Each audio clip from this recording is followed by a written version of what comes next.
మంగా ఊరుకోనన్నా, మంగా ఊరుకోనన్నా, ఊరుకోమంటున్నానా? మంగా అత్తయ్య, మంగా మంగా మంగా మంగా ఏమైంది? ఎందుకు ఏడుస్తున్నావు? ఏం లేదమ్మా, ఊరికే ఏడుస్తుంది. నన్ను తాతయ్య తిట్టాడు.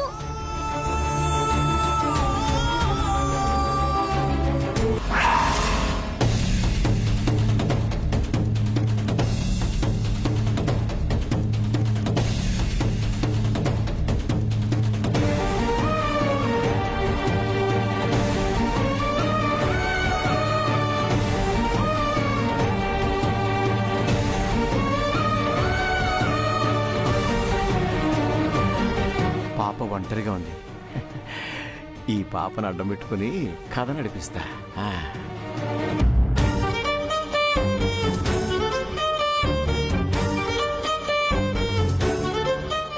మంగా పాలు తాగి డ్రాయింగ్ వేసుకోమ్మా. కాసేపు ఆగి తాగుతానమ్మా, పెయింటింగ్ ఫినిష్ చేయాలి. సరే, ఇక్కడ పెడుతున్నాను, వేడి చల్లారక ముందే తాగు. అలాగే నానమ్మా.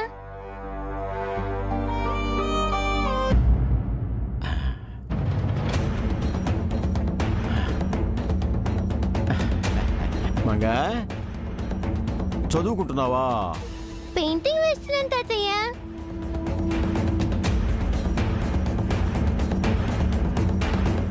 అడ్డే ఎంత చక్కగా వేస్తున్నావమ్మా. ఏంటమ్మా సూర్యుడా? ఆహా,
అయ్యో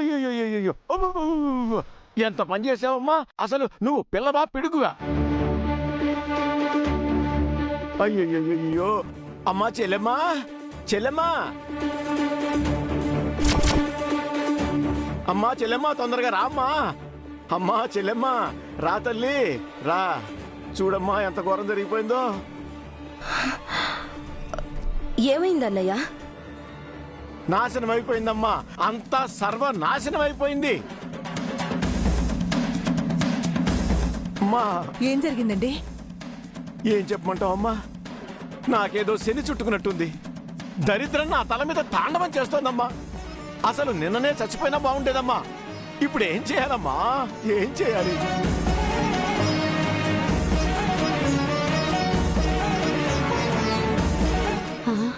అయ్యో ఏమైందండి? ఎందుకు నాన్న అంత భయపడుతున్నావు? ఏం చెప్పమంటావమ్మా, దరిద్రం నా నెత్తినెక్కి డిస్కో డాన్స్ చేస్తోందమ్మా.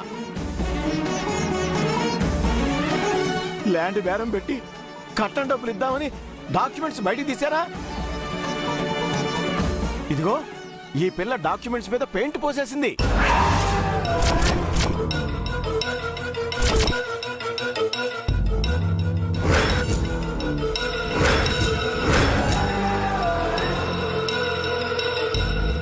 దేనికి పనికిరావమ్మా.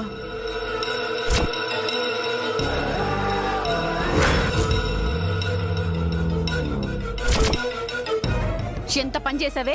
కోట్ల విలువైన డాక్యుమెంట్స్ ని పెయింట్ పాల్ చేస్తావా?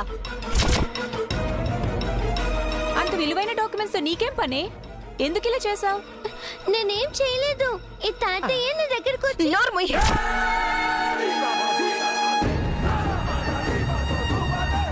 పని పిల్లవి పక్కన పడి ఉండకుండా మా పని చెడగొడతావా? నిన్ను ఆగు భువన, చిన్నపిల్ల ఏదో తెలియక చేసి ఉంటుంది. నేనేం చేయలేదు నానమ్మ.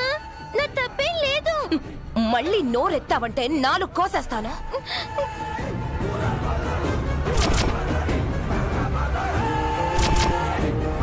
పోన్లే చెల్లెమ్మా, చిన్నపిల్ల వదిలే. పాడైపోయిన పత్రాలతో ల్యాండ్ బేరం పెట్టడం కుదరదు. రేపు కొత్త పత్రాలు తెప్పించి ల్యాండ్ అమ్మి డబ్బులు ఇస్తాను.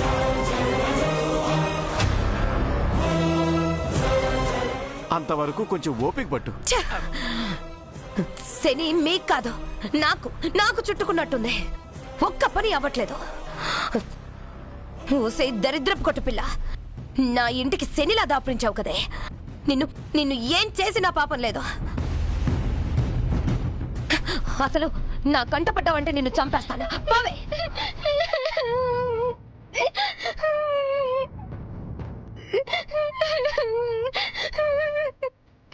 పో.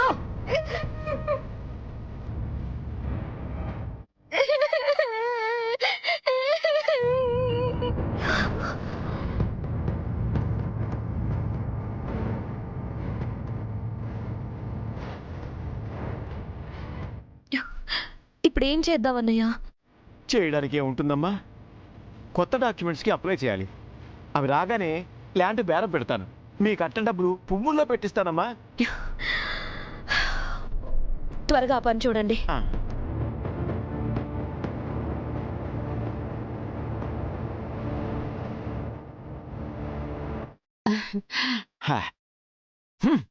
తయారు. నాన్న, రెండోసారి కూడా మన ప్లాన్ సక్సెస్. ఇంట్లో దివ్య హర్షబాబు లేకపోబట్టి మన ప్లాన్ ఈజీగా నెరవేరింది. ప్రస్తుతానికి ఈ గండం గడిచింది.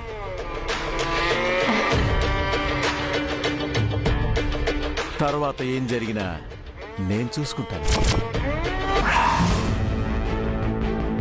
చిన్న పిల్ల అని చూడకుండా నిందలు వేసి నాన్న మాట్లాంటారా? ఇప్పుడే వాళ్ళ సంగతి తెలుస్తాను. అమ్మ దివ్య, ఆగమ్మా. వాళ్ళు కట్టిన డబ్బులు ఇచ్చుకోలేక వాళ్ళ నాటకం ఆడారమ్మా. వాళ్ళ చేతగానితనాన్ని, స్వార్థాన్ని, మోసాన్ని చిన్న పిల్లపై రుద్దుతారామా? వాళ్ళ ఊరికే వదిలిపెట్టకూడదు. పదండి దివ్య గారు. అత్తయ్య, నా జోలికొస్తే నేను ఊరుకుంటాను, కానీ నా కూతురు జోలికొస్తే ఎవరిని వదిలిపెట్టను. రామంగా రా. అమ్మ దివ్య, అమ్మ దివ్య. ఏడుకొండలు బాబాయ్, తయారు పిన్ని, కుమారి. ఏడుకొండలు బాబాయ్, కుమారి. ఏమైంది?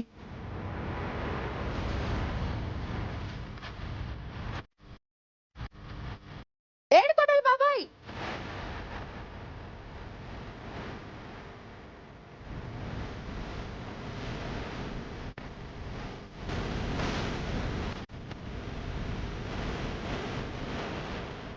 ఎందుకు వాళ్ళని అరిచి పిలుస్తున్నావు? ఏమైందమ్మాయి? మంగ ఏ తప్పు చేసిందని దాన్ని తిట్టి బాధ పెట్టారు?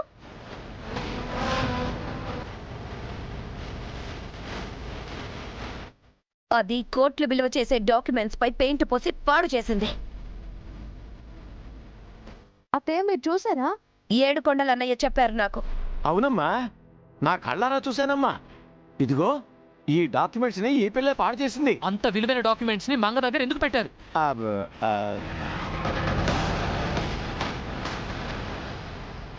చెప్పండి, ఎక్కడో బీరువాలో ఉండాల్సిన డాక్యుమెంట్స్ మంగ దగ్గరికి ఎలా వచ్చాయి? బావుగారు, చిన్నపిల్ల ఆ డాక్యుమెంట్స్ని మీ బ్యాగ్లోంచో మీ డ్రా నుంచో తీయలేదు కదా పాప?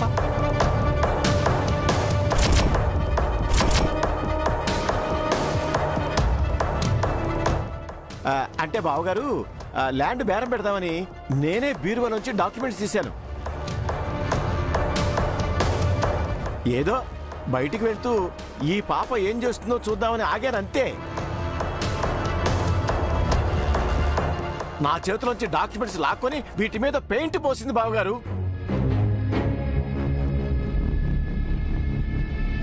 అబద్ధం, నేనలా చేయలేదు.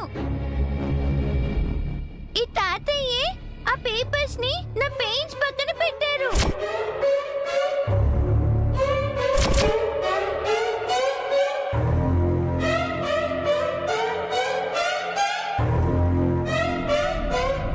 వేలడంత లేవు. ఎన్ని మాటలు చెప్తున్నావమ్మా?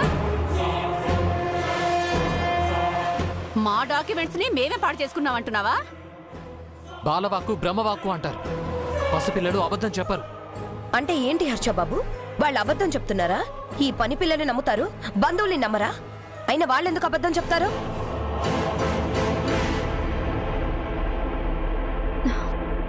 ఏ మాట వెనుక ఏ ప్రయోజనం ఉందో ఎవరికి తెలుసత్తయ్యా? అసలు చిన్నపిల్ల దగ్గరికి విలువైన వస్తువులు తీసుకువెళ్లడమే తప్పు. మంగని అన్యాయంగా తిట్టడం ఇంకా తప్పు. మీరు జాగ్రత్తగా ఉండాలి కానీ పిల్లల్ని నిందించి బాధ పెడితే ఎలా అండి? అసలు ఆ డాక్యుమెంట్స్ ఇలా ఇవ్వండి. ఎందుకు బాబు? అసలు మీ ల్యాండ్ ఎక్కడుంది? శంషాబాద్లో ఉంది. సర్వే నంబర్ ఎంత అండి? సర్వే నంబరు గుర్తులేదు. మీ ల్యాండ్ సర్వే నెంబర్ మీకు గుర్తులేదా? అంటే ఎప్పుడో కొన్నా బాబు, ఎన్నని గుర్తు పెట్టుకుంటాం. సరే, ల్యాండ్ ఎవరి పేరు మీద ఉంది? నా పేరు మీదే ఉందమ్మా. అలాగా? ఏమండి, ఫోన్ ఇవ్వండి.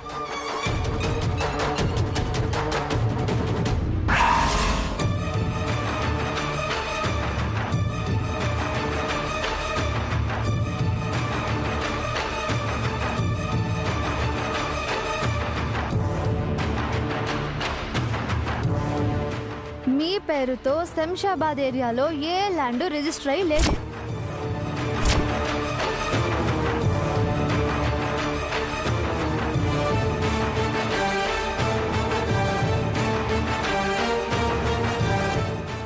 అలా ఎలా చెప్తావమ్మా? ఆన్లైన్ లో చూసి చెప్తున్నాను. అంటే నేను కొన్నప్పుడు సర్వే నంబర్ ఆన్లైన్ లో లేదమ్మా. అన్ని వివరాలు రిజిస్టర్ ఆఫీసులో ఉంటాయి. అలాగా మావయ్య? శంషాబాద్ ఏరియా రిజిస్ట్రార్ మాకు బాగా తెలుసు. రేపు నేను మా ఆవిడ వెళ్ళి ఎంక్వైరీ చేస్తాం. మీరెందుకు ఎంక్వైరీ చేయాలి? అంటే ఆ ల్యాండ్ అమ్మి వీళ్ళు మనకి కట్నం డబ్బులు ఇవ్వాలి కదత్తయ్య. ఆ పాటలేవో వాళ్ళు పడతారు.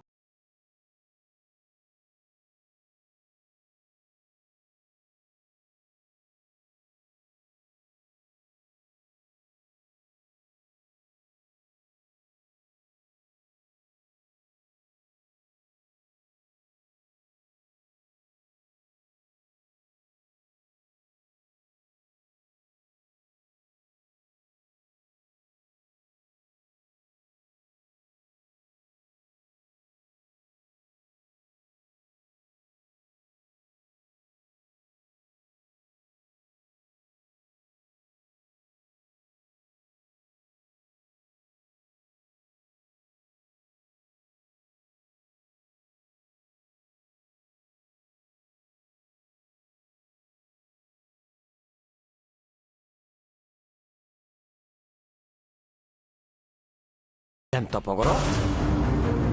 అయినా ఆ పాప వాళ్ళకేమవుతుందని అంత సీరియస్ అవుతున్నారు? అదో పెద్ద కథలేండి.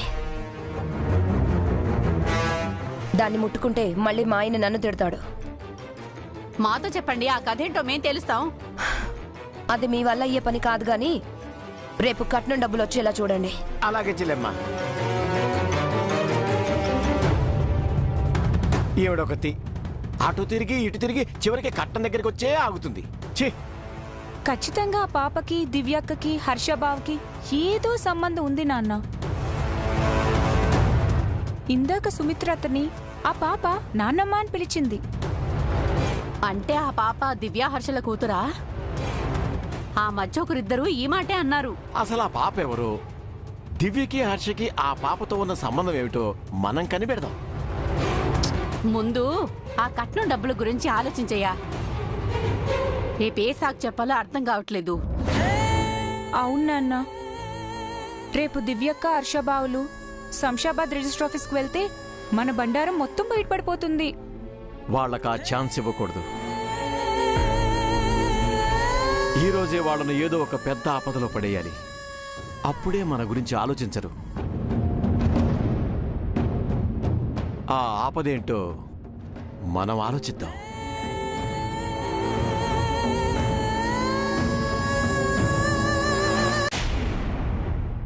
ప్రసాద్, మన వియ్యంకుల మీద దివ్యకు హర్షబాబుకు అనుమానాలు ఎక్కువ అవుతున్నాయి.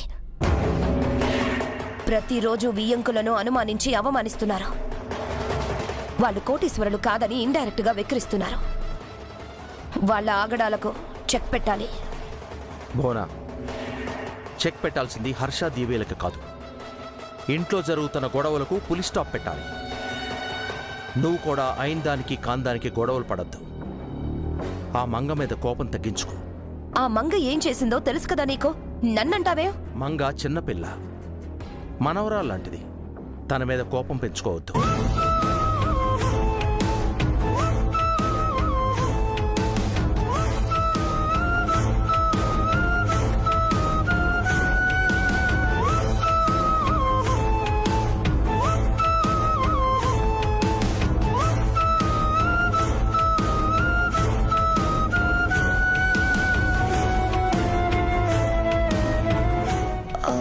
ఇప్పుడెందుకు వీటిని బయటికి తీసావు?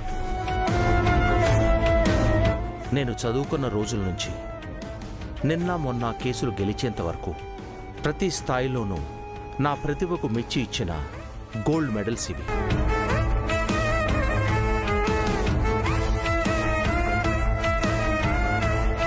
వీటిని చూస్తూ ఉంటే నిన్నటి వరకు గర్వంగా ఉండేది.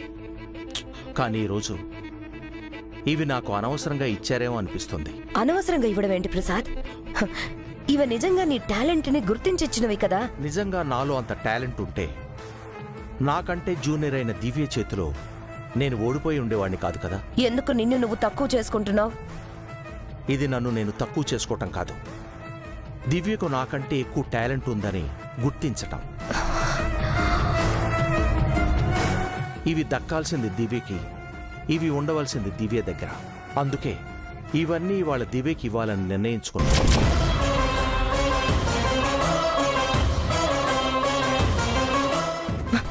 నీకేమైనా పిచ్చి పట్టిందా ప్రసాద్? 1-2 కేసులు గెలిచినంత మాత్రాన ఆ దివ్య నీకంటే ప్రతిభావంతురాలవుతుందా? నిన్న దివ్య గెలిస్తే రేపు నువ్వు గెలుస్తావు. అప్పుడు ఈ మెడల్స్ నీకు తిరిగి వస్తాయా? రాకపోయినా పర్వాలేదు భోనా. నా కోడలు నా ప్రతిష్టని 10 పెంచింది. నేను కేసు గెలవటం అంటే పేరు, పెద్ద మొత్తంలో ఫీజు రావటమే. అదే దివ్య కేసు గెలిచిందంటే ఒక జీవితాన్ని నిలబెట్టింది అని అర్థం. దేవుడయ్యా మనకు అబద్ధం చెప్పి కేసిచ్చాడు. అతను చెప్పింది నిజమని నమ్మి నేను అతని తరఫున వాదించాను. ఈ కేసు నేను గెలిచుంటే గీతకు అన్యాయం జరుగుండేది. గీత తన కడుపులో పెరుగుతున్న బిడ్డ దిక్కులేని వాళ్ళై ఉండేవారు, లేదా చనిపోయి ఉండేవారు. ఆ పాపం నాకంటకుండా దివ్య కాపాడింది. దేవుడైతో ధైర్యంగా పోరాడింది, న్యాయాన్ని గెలిపించింది, 2 నిండు ప్రాణాలు నిలబెట్టింది. చాలా గర్వంగా ఉంది భోనా. నిన్న తోటి లాయర్స్ దివ్యను పొగుడుతూ ఉంటే మనసులో చెప్పలేనంత ఆనందం కలిగింది. దివ్య నన్ను గర్వపడేలా చేసింది. అందుకే గౌరవించాలనుకుంటున్నాను.